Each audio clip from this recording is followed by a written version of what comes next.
Welcome back. We are discussing curry crisis in the UK, and we have decided that we are all in agreement that there is a crisis which is continuing and there is a gap. Industry might be doing, the government might be doing stuff, but still there is a gap that exists. Do you think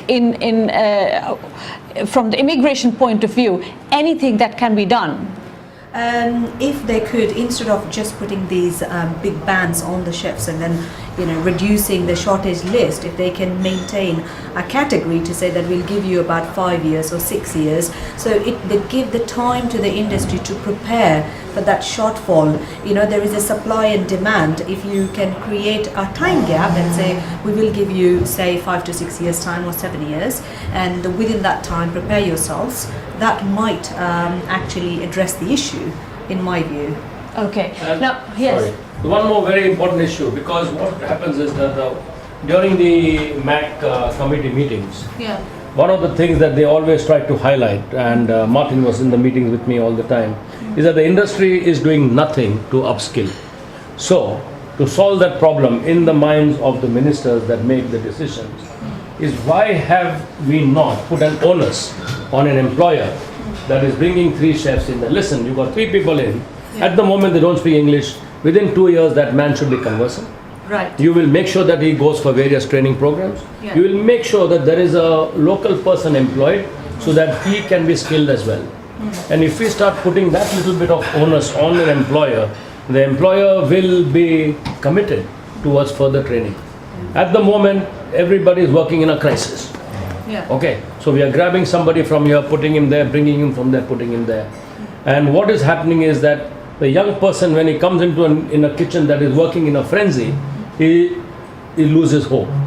Right. So if you want to do that, if you want to make sure that this industry is training as well, put a little onus on the employers. Where any well-meaning employer who wants to import staff from the subcontinent of India will be more than happy to say, yes, I will invest in the training and development of my people. And if we start putting that little bit of onus on an employer, the employer will be committed towards further training.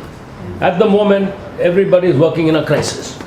Right, that's very, very interesting point. I will take that question to everybody very quickly to address this issue of short-term gap that we have, which is affecting the growth of industry. What can be done? I do think homegrown chefs, it can work, but at the end of the day, it's still going to be long term. We need a solution now. Otherwise, the fear is restaurants will close down. What is that solution? We have to look at ways of teaching our youngsters to change the cultural gap. We have to look at, this industry is glamorous. We have to look at getting role models that are celebrity chefs and show them that this is a great industry to be part of. We have to, encourage all the other students as well, that this is, students currently, they come and go, they don't stay in it. We have to look at ways of encouraging them to stay in this profession and see how far they can. So a lot of cultural changes that you have to do within the industry. Martin, Cyrus, do you have to add anything to that, or that was? Well, long-term solution, yes. The Asian sector does have an issue with cultural changes. But the short-term issue needs to be looked at.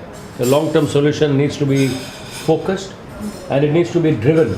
So cultural change, better training modules. Get the professionals involved. Professionals involved, this is called for you. Martin. I would agree with everything that's been said. I mean, the other thing in the long term is the industry speaking with one voice. I think it's very easy to see different cliques, different chef groups saying different things, lobbying differently. It's actually not helpful for the industry, and actually everybody coming together with one voice to actually support what's going on. And there's no silver bullet, it's a multitude of different things. However, in the short term, I think it's about redefining what we mean by skills. I think there's a real perception that chefs are not skilled, and I think as we can see today, they clearly are. And actually it is going to take time for somebody to become that skilled, to replace and to grow the sector. So in the short term, I do think the immigration side has got to be looked at afresh for this type of Asian chef, to ensure actually we can help sustain the industry in the short term as we invest for the future in the long term. Okay, so cultural mindset change, module, better training, and you said that the industry has to be united as well, in addition to everything else. As I said, it's the perception that has to change. For example, even in the legal industry, as I was talking about, Zaiwalla and Company, our firm, people would say when they see the name Zaiwalla, that means Indian name.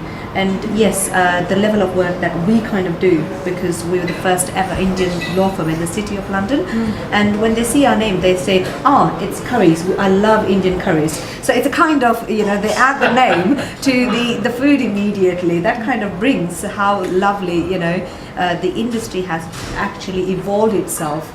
Yeah. The major issue right now is that they really, basically, they could have just said to everyone, "No more chefs." They've left that little window open. Yes. Who's got money to give £32,000 to a chef? Unless it's an executive chef. Well, you can only have one in your restaurant. Yeah. How many are you going to have? So the point is that until they relax the immigration laws, this industry is not going to flourish. So at this point in time, we should have an immigration relaxation and the onus to be given to the people Absolutely. like you to say whether you can yourself teach them English and whatever the other requirements are. So immigration relaxation has to happen a window, 5 years, 4 years, 10 years, whatever. And second, from the government point of view, I think the modules, the training modules have to be focused and more maneuvered, if I can say, to better standard, to the better industry standards.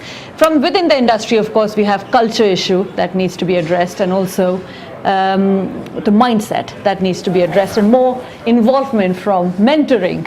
Thank you very much. Thank you all. So to the government, wake up! The industry, the curry industry needs your help. Loveena Tandon signing off for Chai Chat. Please join us next week as well.